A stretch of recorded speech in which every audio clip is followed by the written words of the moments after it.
Hi, everybody. Welcome back to the Mary and Jerry podcast. So, I'm Mary. I'm confused. No, I'm Jerry. You're often confused. I know. All right. So, one of the questions that we have gotten recently. We interrupt our regularly scheduled programming for a question we got. No. And I thought, okay, this is for the people that are in our life, this is a very apt question. And one of our subscribers said, would you all do a podcast on how you can prepare for deployment as a military family and how you can readjust any suggestions to the reacclimation of your spouse when they come home from a deployment? Okay. So what we thought we would do is there's no notes here. There's nothing. We're just going to have a conversation about what worked for us. You deployed 4 times for 6 to 7 months each time. And then there were workups on the USS Enterprise where you were in 1996, you were home for like 4 weeks. 4 weeks, the entire year. And I think honestly, the workups were harder for us than the actual deployment. Oh, yeah. Because it was the in and out for 2 days. You know, you would come home for 2 days, you'd be out for 2 weeks, 3 weeks, whatever. That I think the disruption to daily life was harder to adjust to than when you would just go. Right. All right. So tell me, first of all, Okay. what your first memories are of us preparing for that first deployment. So our son was 6 months old. Okay. Well, of course, me being me, the first, when we got ready to go on that deployment in 1996, the first thing we had to get all the paperwork in order. Right. Because by that time we had both kids. Courtney. No, we had one child. No, 1996. No, that was your third or fourth Oh, deployment. you mean I'm the talking very, first one. Same thing. Get the paperwork in order. I was like, we did not have both. We lived kids in base then. housing, We so did. that was good. But that's when you have to get your will, your power of attorney. You have to make sure your serviceman's group, your SGLI is all filled out. All the Your paper, bank accounts your or do you have joint paperwork. bank accounts? Yeah, you have to have all that paperwork. You have to sit down and have a conversation about your budget during deployment, about who's paying for what, because like you were gone. Right. So I took care of the bills, Right. which financially was not a great Yeah, thing that for didn't us. work out as planned either. Now remember, this was back in the day, back in the day, the Wayback Machine. There was no internet. There was Right. no email. Right. Phone calls were ridiculously expensive, so you had to plan as much out ahead of time as you could because that And it was would it. how long would it take for a letter of mine to get to you? Like a week? A week at best. Yeah, on a good day. On a good day. So Back in the day, you had to number your letters Yeah, because sometimes they they would would arrive arrive out of out of order. sequence, and you're like, wait, what happened? "What? This letter makes So no sense." I remember preparing. All right, so we had a 6-month-old child. Right. And so one of the things that we did was, now again, this is pre-internet, pre-YouTube, Everything. pre-satellite phone, all of the things. But it's still something that you can do today. Is Jonathan had a little library of books. Right. And I had you on video camera, which I still have that VHS tape, reading to him his favorite books. Oh yeah. So that every night we had reading time with Dad. Right. And Because we read the same 5 books over and over. Well, no, you had, I think there's like 15 books on that VHS tape. And so we would read 1 or 2 books every night. And then, of course, I would read to him. But he really, that way you remained, your voice was familiar to him. Right. Your face was familiar to him. Right. Because he was just a little guy. Right. And so, like, when you came home after that first deployment, he went right to you. He didn't hesitate, not knowing who you were. Yeah. He knew you right on the tarmac. Right. So that was something that we did that was very helpful. You showed me where we had a little safe in the house that had all the paperwork in it. You have to have the hard conversation, guys. You have to have the conversation of what if something happens and he doesn't come back or she doesn't come back. And that's a very sobering conversation. And that was part of the will. Uh-huh. Where, we didn't have a lot then at all. Not that I had a vast estate. Yeah, but like what would happen, you wrote letters to your parents, to your siblings, that if something were to happen, I had those to give to them. You had a letter for me that was in the safe. Uh The other thing is you have to be prepared during deployment for everything to break. huh. Now, keep in mind, of course, both of my deployments, my Up honey in lamb. Maine. Yeah. No. I'm sorry. Both. Well, You deployed all of twice my in Maine. deployments. My honey lamb was president of what was back then called the Officers' Wives Club. No, Now I it's was only like president the second one. VP 11. You Yeah. were Wives Club president. Yes, on the second deployment, not the Well, first deployment. Yeah, but you were. I was a board member on the first Yeah, I deployment. was going to say you were. I Still, wasn't in charge of the whole darn thing. The second one I was. Yeah. Anyway, But that was my way of being involved. so Also being in control of what I could be. shocked I am. Community is very important during deployment. We lived on base, so there was always kind of this unwritten rule. When we were in Maine, whose ever squadron was home, whose ever husbands were home, they would do this roundabout on Saturday mornings where they would mow everybody's lawn. Yeah. Whatever wife was, her husband was deployed, the guys that were home would come and mow the lawns. And they did that when we were at Little Creek as well in Norfolk. So Because that you was had to mow always your cool. lawns if you lived in base housing, You or did. you might get a ticket. might get a and ticket. you'd be on the list. Yeah, and they would come and they would do that. We always had, there were always dads on the playground that would, do the rough housing and do the tossing them up in the air kind of thing. So it was really very much a community effort. I don't know if it's that way still, because I know a lot more people live off base than they do on base. So that's where your church community, that's where that comes into play. It's so important during deployment. Yeah. But so hard conversations had. But when I say you had to be prepared for everything to break, without fail, every deployment, a major appliance would break. Yep. The first deployment, it was the refrigerator. I had never bought a refrigerator in my life. Never. You had this refrigerator. It came into our marriage. And I was like, what do I do? And I remember calling my dad. Go down to Sears. And he's like, go down to Sears and just get a Kenmore refrigerator. You shouldn't, pay a couple $100. That's what you did. So we always had to, this is before I knew about Dave Ramsey or any of like emergency fund. But, we always had to have an emergency fund, which we did all of those deployments. And so the stress wasn't there to where am I going to come up with this money? So that was always important. We kind of lost that for a couple decades after that. But I had to go buy a refrigerator. And then the second deployment, when you deployed, the first one you deployed to Sicily, the second one you deployed to Puerto Rico. And it was the washer. Of course it was. Ugh. And the car would there was always something. Always something. That would just stress me the heck out. And the first deployment, I made horrible financial decisions. That was the first crack in our marriage. Like I used a credit card like it was cash. And you came home and saw that credit card bill and I got sent to therapy. Literally, I did. Yeah. You're like, you need to go to therapy about this. And that was before, like, I already had disordered eating, but now I was dealing with disordered spending. And I remember going to therapy for like 6 months. But that brings back the second question that they asked. How do you reassimilate when they come home? How do you reassimilate? Now, okay, let's go back. Let's go in the Wayback Machine. Do you have to do the sound effects? Of course I do, because it's a podcast. Interestingly enough, the Navy, of course, always went on deployment. But until, I remember, the mid-1980s when I was a wee midshipman, skinny with hair and quite buff, that the whole family dynamic of a Navy wife on deployment and workups and all this was discussed. I mean, it wasn't even really discussed. It was not discussed. And wait, yes, it was discussed. No, or it was not. It was Okay. not. I remember they actually had an article in the Naval Institute Proceedings, which all good midshipmen subscribe to when they're at the Naval Academy.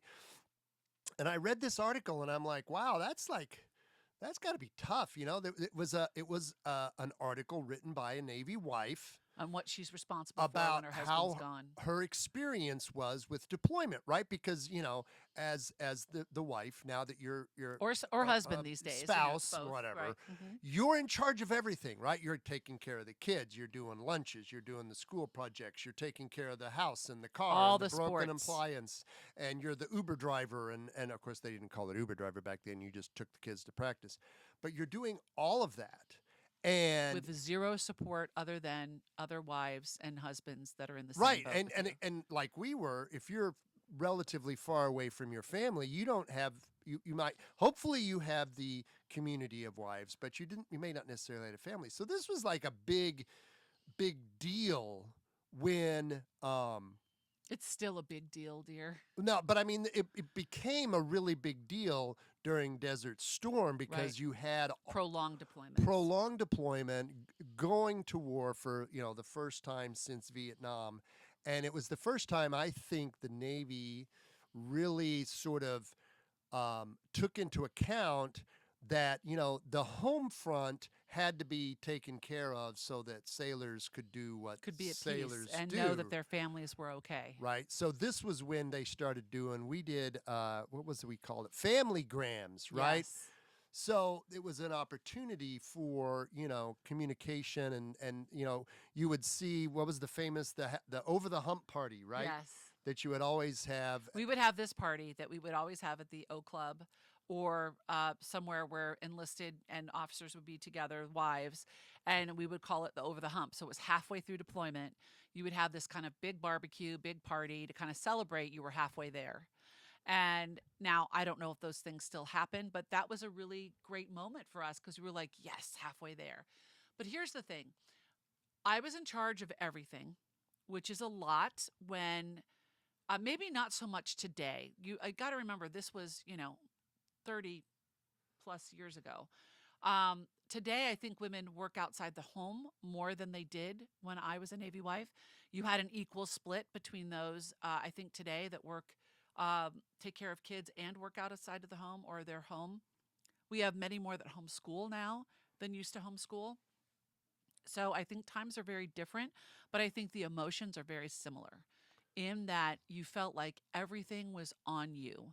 And if you screwed up, it wasn't a good situation. And that's a lot of pressure to have. So, this is, I think, where I know my personal faith journey really kind of began. Um, and I know now many young couples that are in that deployment season. And one thing, I was talking with a group of young women the other day, and they were like, one thing that they do now is they and their husband read the same book, whether it's a spiritual book, a novel, while they're deployed. And then they talk about it because, of course, they have satellite phones now, so you can call them and they can talk to you. They And have the interwebs. yeah, you have email, all of that, so they can talk about it. So there's something, there's a thread of continuity throughout the deployment for the couple, right? For you to maintain your relationship. And then I know it's hard on children. It was hard. The last deployment was particularly hard on Jonathan. He was 8 going on 9 years old, or 7 going, no, 8. Yeah, he was 8. And so he was very aware of everything and very aware of the news and very aware of what was going on. And it was hard for him that you were gone because you were his Lego building buddy. You were his Action figure action buddy. figure buddy. You Always were, had to be the bad guys. of course, but you were such a huge part of his daily life that for you to be gone was really, really challenging for him. I remember he used to write you stories, Oh and yeah. we would send them in the mail, and you would get these stories about the astronaut that was on whatever planet doing something. We have some of those still, which is kind Uh-huh. of cool. But as far as the acclimation when you came home, what was the hardest part for you? Um well, yeah, certainly I left when I left, Jonathan was The just first one, he was 6 months 6 old, months old. I came back and there's this like walking, talking, toddler. babbling toddler who likes to get in everything and jumps off the couch like he's a superhero. It was a little alarming that he would just jump off the couch Yeah, because he would jump toward the coffee table. I'm like, dude, what are you thinking? Anyway. you're gonna break yourself. And Some then part of you. the second deployment or the last Well, that deployment, was the hardest part coming home. That he was so different. yeah, he was grown up. He was different. The last one, the hard part coming home was Well, You knew you were getting out of the Navy. well, I suspect that I was getting out of the Navy, and I knew that we came home. We had Christmas off, and then we went right into the shipyard, and we were 4 months in the shipyard, and that was actually worse than being on deployment. I'm not gonna lie. That was Oh, like because you had another. duty. Yeah. It was like another little mini deployment. But uh, What was the yeah. hardest part of coming home to me in our coupledom? Well, so there's a couple of things. So we've had some couples say that husbands are like one of two ways. Either they come home and they want to jump right back into being in charge of everything, Which is hard for the wife to let which go is of. hard for the spouse to let Because go of because I've gotten used to this pattern routine. and way And of doing things. Yeah. right, and now your spouse is home and they're like, nope, I'm in charge of this. I'm in charge of this. I was This in charge of this before I left. I'm in charge of this right, now. or your spouse comes home and they're like totally disengaged. Yeah.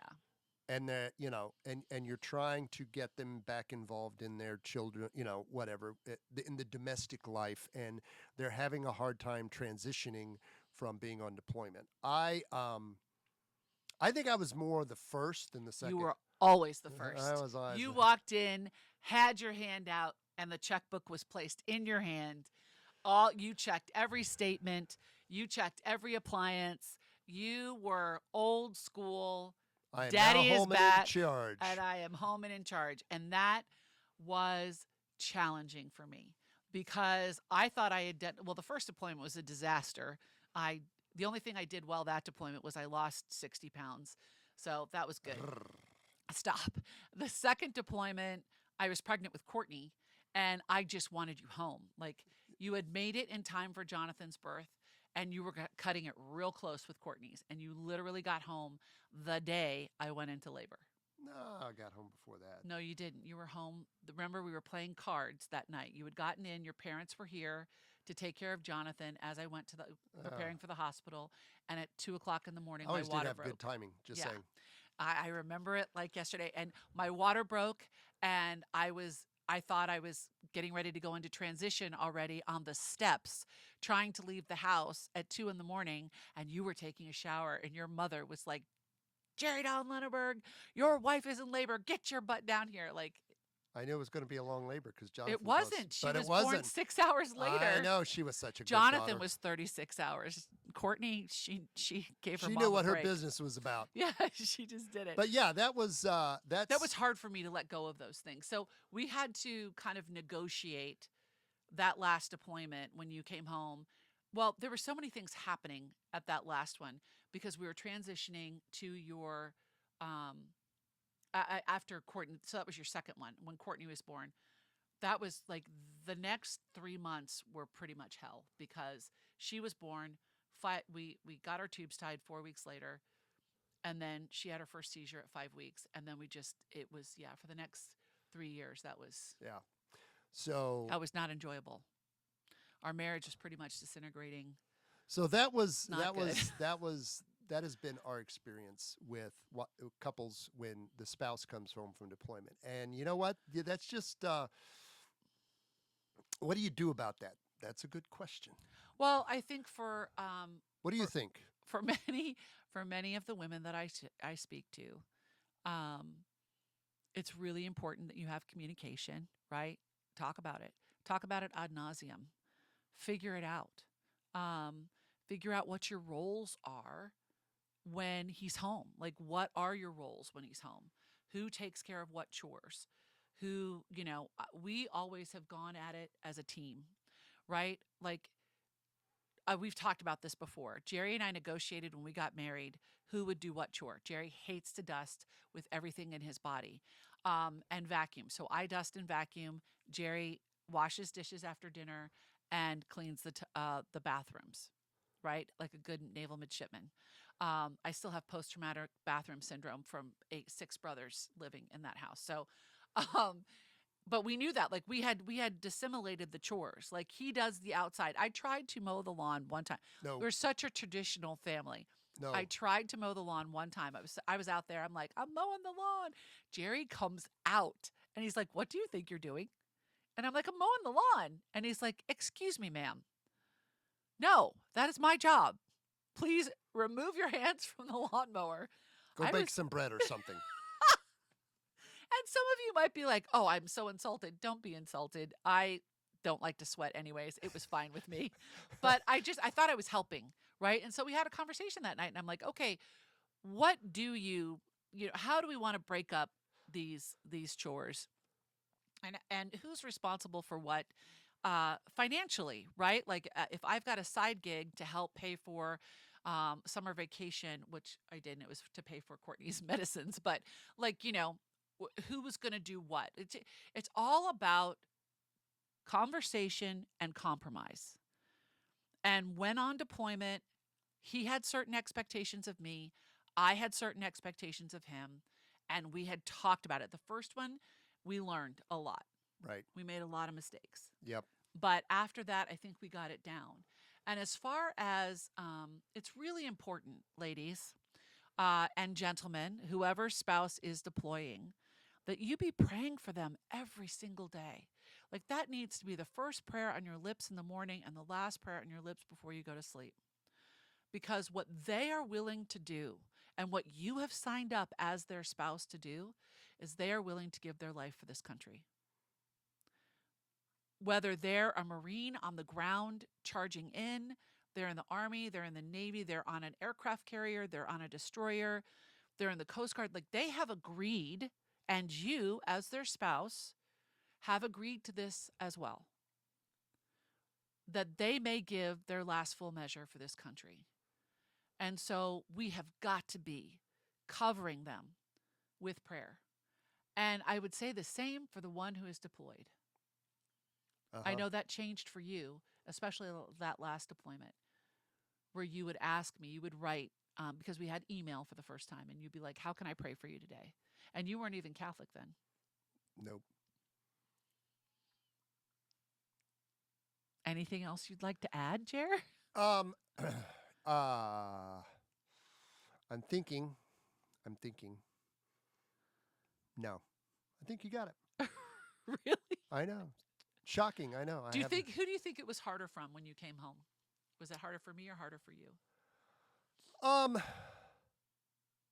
Well, here's the interesting part. Other than that very last deployment, right? So you come home from deployment, but there's still a lot going on, right? I mean, you come home from deployment, you have maybe a 3 4 week stand down, right? Because we Hmm. always manage to come home for deployment like right before Christmas, so You you did, yeah. immediately go into Christmas, and then you'd come. But I mean, as soon as that post deployment stand down was over, you were right back in it, right? Yeah. So like when I was on the Enterprise, I mean, we came, that first year I was there in '96, I was home for 4 weeks. I came back December of '96, January of '97, went into the shipyards, was there for 4 months. That sucked.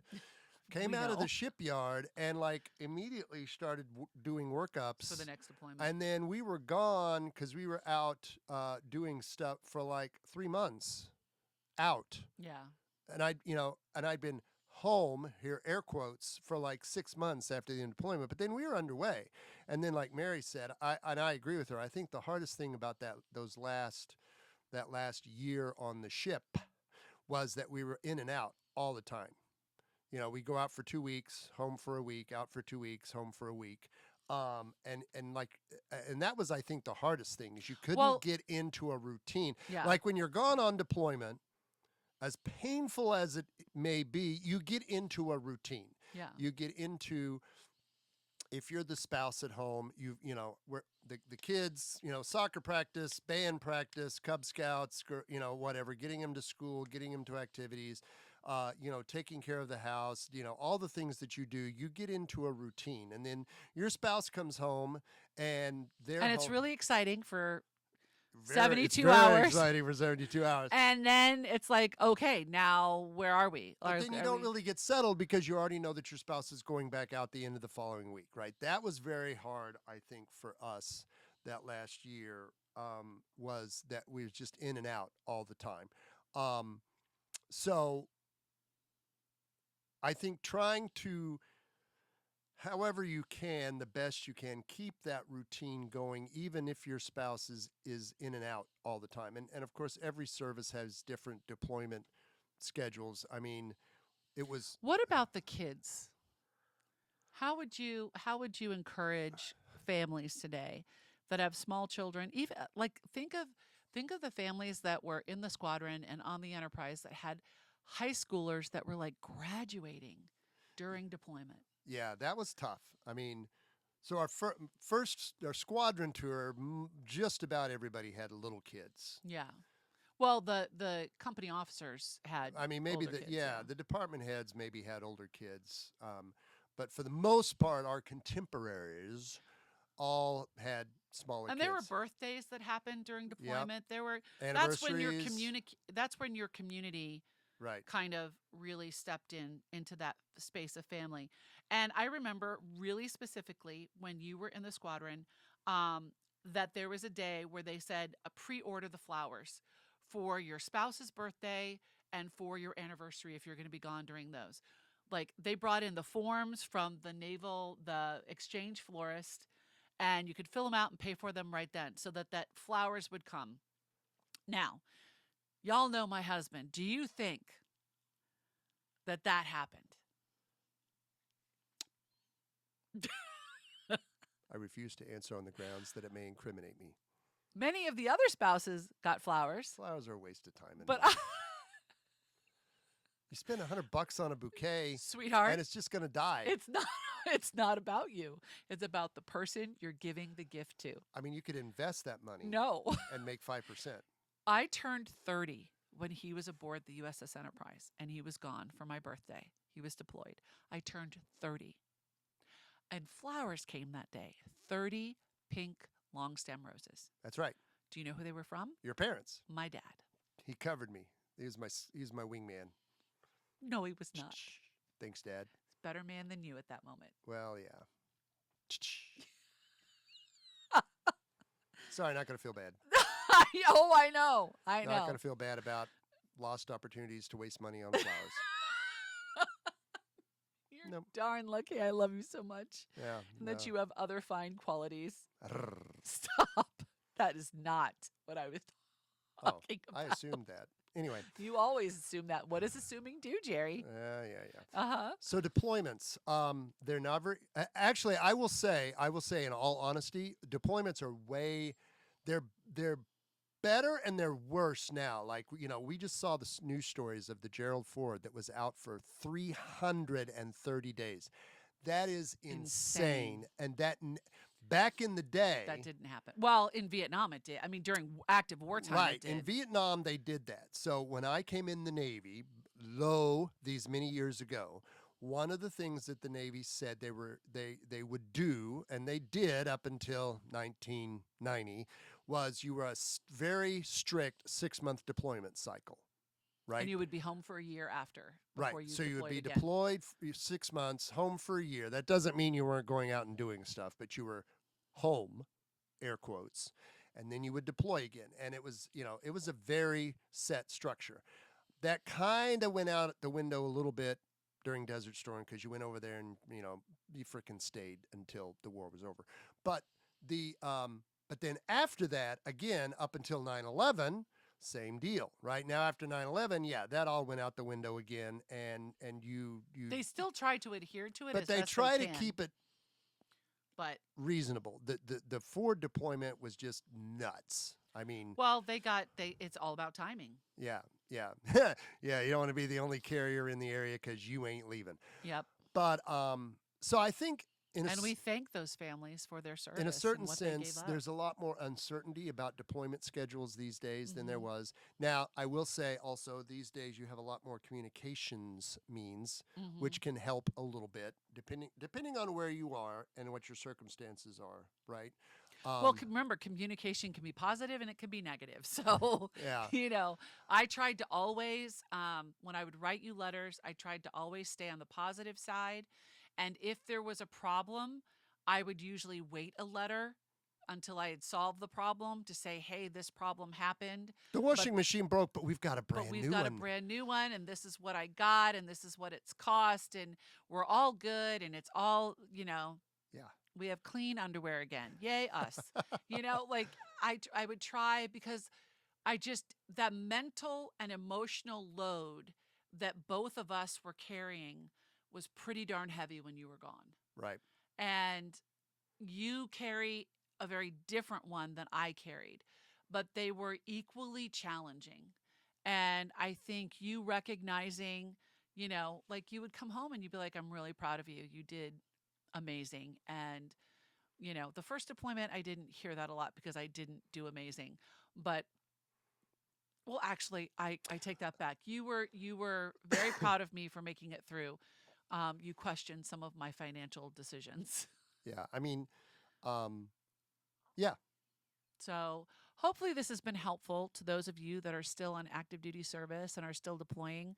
I think now looking back at it, and for the young couples that we mentor that are still in active duty service, I think the most important things are, as we've said, your prayer life together as a family and as a couple, knowing that if you say the daily rosary every night after dinner, that your spouse is on the middle of haze, gray, and underway, and they're doing the same thing, right? That you're doing the same thing and you're able to share that.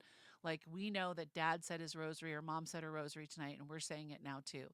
Things that keep you in sync with one another, reading the same book together, continuing with your family traditions. Um, you know, those things are really, really important. And if you need to get help, which we did, Mm-hmm. especially after that first deployment, then get help. Go to a marriage counselor, go to spiritual direction, um, go to counseling, get the help that you need in order. It's much more available than it once was. Right. And the commands now even discuss it as part of family life.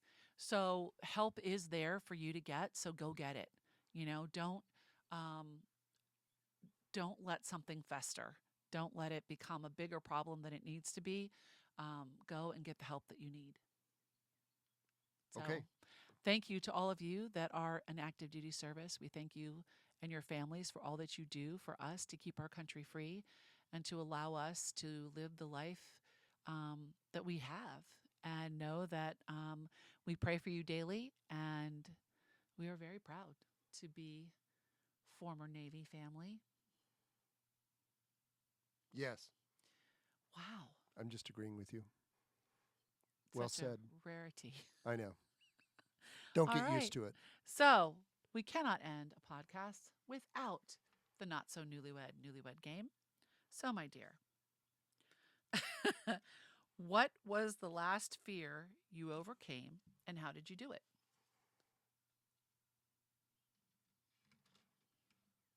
I have no idea. The last fear you I overcame. don't know what the last fear was that I had to overcome. Seriously? Seriously. Are you never afraid? No. What was the last thing you had great anxiety about? Oh, I still have great anxiety about that. What is it? Money. Okay. I always have yeah, anxiety anxiety about money. Sorry. How do you plan to overcome that?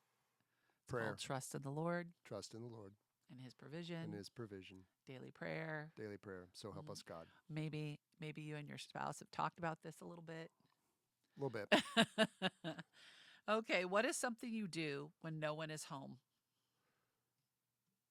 Watch John Wayne movies. Yes, this is very true. Um, okay, what is my greatest fear and how have I overcome it? I don't know. What is my last fear that I've overcome? Writing books, speaking on a stage. Yep. Uh, Check. check. I don't know. Being authentic online, showing up in my curlers. I have no idea. Yeah. I'm not typically a person that's afraid of things. No, you dive right in. I Oh, did I put a parachute on? Shoot. I better check. No, sorry. Too late. I jumped. All right, here you go. Last one. What single choice has had the biggest impact on your life? Going to Dahlgren Hall that night. I was going to say marrying you. Marry. Don't be hasty, hobbits. There's I only think- one answer to that question I- when you're sitting next to your spouse. No, I think that's it's had the greatest impact on your life. It's had the greatest impact right. on my life. The most important decision you can ever make is the person you marry, Preach. because you are, Stuck with them. well, that's a positive way of looking at it. Thank you. Thank you very much. I'm not stuck with you. I choose to be with you. Uh-huh. There's no sticking. Okay, moving on. There's no like it's the greatest decision Best decision you ever made. Best decision I ever made. Arrgh. Oh my word. And not for that reason. It's a benefit, though. Just Wow. saying. And that, my friends, is where we're going to leave That's this right. episode of the Mary and Jerry podcast. That's right. Until next time, y'all. God bless.